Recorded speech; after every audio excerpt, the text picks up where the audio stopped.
Pratapgarh station पर कई यात्री अंबर एक्सप्रेस आने की राह देख रहे थे। यात्रियों में से एक यात्री सुमित अपनी पत्नी और बच्चों के साथ अपने गांव जा रहा था।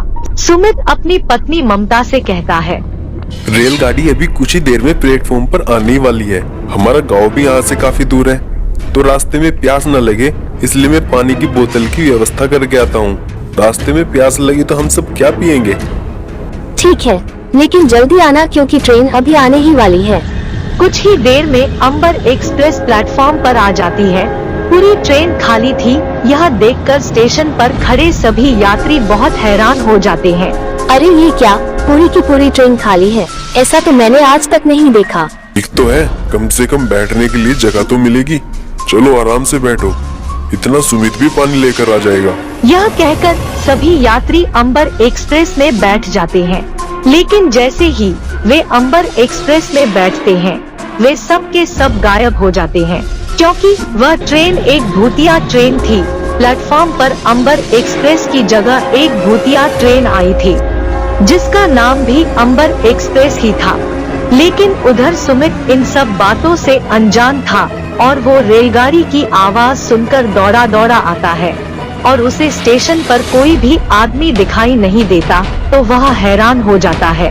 अरे ये क्या, स्टेशन पर तो कोई भी आदमी नहीं दिखाई दे रहा है। पिता, बाबूजी और बच्चे भी दिखाई नहीं दे रहे हैं। आखिर वे सब कहाँ गए? सुमित इधर उधर देखता है। तभी वह एक मैगजीन वाले की दुकान पर जाकर पूछता है, अरे भाई साहब, सब यात्री कहाँ चले गए? ट्रेन तो बिल्कुल खाली है और कोई दिखाई भी नहीं दे रहा है। अरे भाई, इस ट्रेन में जितने भी लोग बैठे थे वे सब के सब गायब हो गए, क्योंकि ये ट्रेन भूतिया ट्रेन है। यह सुनकर सुमित के पैरों तले से जैसे जमीन ही निकल जाती है। वह इधर उधर देखता है।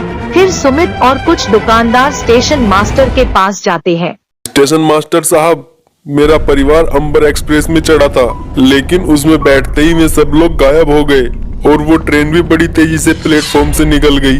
मुझे भी पिछले स्टेशन से कॉल आया था, उन्होंने भी मुझे यही कहा कि वहाँ भी कुछ लोग अंबर एक्सप्रेस में चढ़े थे, लेकिन वे सब के सब गायब हो गए। वहाँ भी भगदड़ मची हुई है।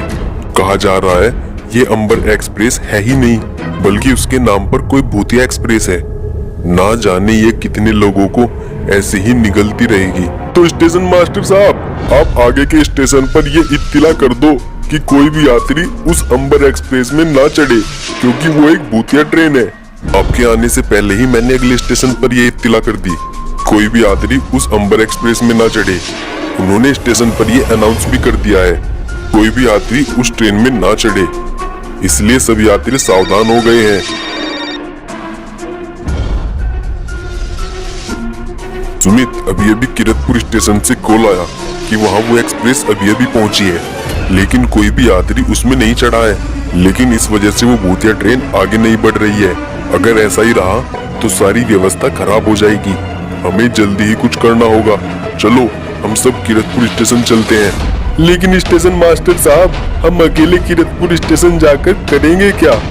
हमें किसी ज्ञानी बाबा को वहाँ लेकर जाना होगा, ताकि वो जो लोग गायब हुए हैं ना, वे भी बच सके और आगे भी किसी के साथ ऐसा कोई हादसा ना हो।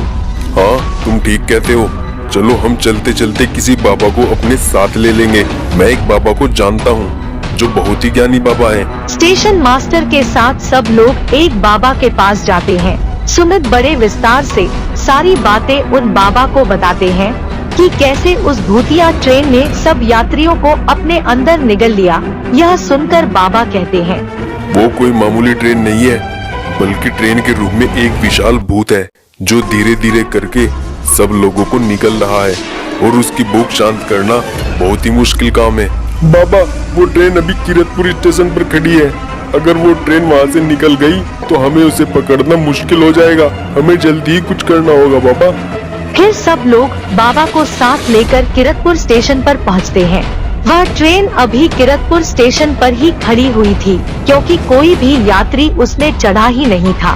बाबा, ये देखो, यही वो ट्रेन है जिसने सभी यात्रियों को निगल लिया है। तुम सब लोग पीछे हो जाओ। मुझे इस ट्रेन के गेट पर एक धागा बांधना होगा, जिससे कि ये ट्रेन अपने असली रूप में आ जाए। इससे तुम्हें हानि हो सकती है, इसलिए तुम थोड़ा पीछे हो जाओ। वो एक बहुत विशाल भूत है तुम सबको सावधान रहना होगा। फिर बाबा एक धागा लेकर ट्रेन के गेट पर बांधने जाते हैं। तभी यात्री हैरान होकर बाबा की तरफ देख रहे होते हैं। जैसे ही बाबा ट्रेन के गेट पर धागा बांधते हैं, भूत अपने असली रूप में आ जाता है। वह बहुत ही खतरनाक और भयानक भूत था, जो आकार में भी बहुत बड़ा था। किसने बांधा मेरे हाथ पर ये धागा? जल्दी से खोलो, मुझे इस धागे से बहुत दर्द हो रहा है। मैंने बांधा है तुम्हारे हाथ में धागा।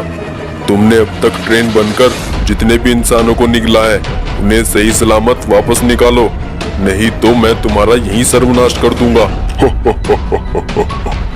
तू करेगा मेरा सर्वनाश? उन सब यात्रियों को अब कोई नहीं बचा सकता मूर्ख, क्योंकि उन सब यात्रियों को तो मैं खा चुका हूँ और अब तेरी बारी है। तुम सब में से कोई भी जिंदा नहीं बचेगा, क्योंकि अब मैं तुम सबको खा जाऊंगा। और तुम साधु, इन लोगों का बहुत साथ दे रहे हो। देखता हूँ तुम्हारा ये धागा मुझे कब तक रोक सकता है। ऐसा कहकर उस भूत ने साधु को अपने हाथ में उठा लिया, लेकिन जैसे ही वह खाने वाला था, साधु जोर से चिल्लाकर बोला, सुमित, इस भूत को रोकने का सिर्फ एक ही तरीका है, जल्दी से आग जलाओ, क्योंकि ये भूत आग से बहुत डरता है और आग ही से मार सकती है। जल्दी करो। फिर सुमित की नजर सामने खड़ी एक मालगाड़ी पर गई। उस मालगाड़ी में पेट्रोल था। सुमित ने जल्दी से एक लकड़ी उठाई और लकड़ी को एक स्विच बोर्ड में घुसा दिया। लकड़ी जलने लगी और सुमित लकड़ी को लेकर उस मालगाड़ी की तरफ भागा। उसने लकड़ी ट्रेन की तरफ फेंकी तो उस ट्रेन में एक जोरदार ब्लास्ट हुआ और भूत को आग लग गई। भूत ने साधु को छोड़ दिया। भूत वहीं जलकर मर गया और साधु और सब लोग बच गए। इस तरह सुमित की बुद्धिमानी से सब लोग बच गए।